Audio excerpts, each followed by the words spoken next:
মোটা দাগে বলা যায় 2025 সালের শেষ দিক থেকে 2026 সালের প্রথমার্ধের মধ্যে নির্বাচনের সময় নির্ধারণ করা যায়।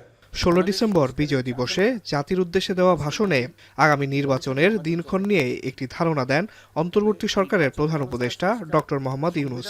এরপর থেকেই রাজনৈতিক দলগুলো নির্বাচন এবং প্রয়োজনীয় সংস্কার নিয়ে তুলে ধরছেন বিভিন্ন মতামত।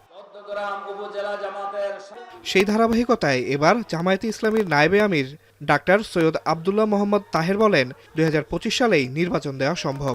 শনিবার কুমিল্লা চৌদ্দগ্রামে যুব সম্মেলনে দলের এই অন্যতম শীর্ষ নেতা বলেন প্রয়োজনীয় সংস্কার করতে 3 থেকে 6 মাসের বেশি সময় লাগার কথা না। নিরপেক্ষ পার্টিসিপেটরি নির্বাচন হতে হবে এবং সেটি 2025 সালের ভিতরে হতে হবে।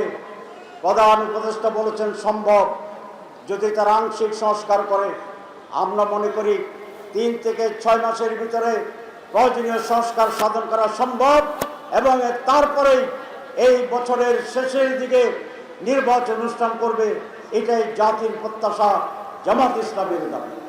রাজধানীতে এক অনুষ্ঠানে জামায়াতে ইসলামীর ঢাকা মহানগরী উত্তরের আমির মোহাম্মদ সেলিম উদ্দিন বলেন ক্ষমতায় যাওয়ার একটি অশুভ প্রতিযোগিতা চলছে।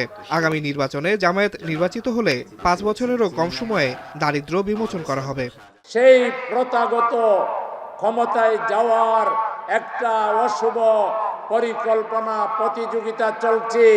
যে কোনো মূল্যে ক্ষমতায় যেতে হবে, যে কোনো মূল্যে ক্ষমতায় গিয়ে আগের মতো আপনারা যা খুশি তাই করতে পারবেন না।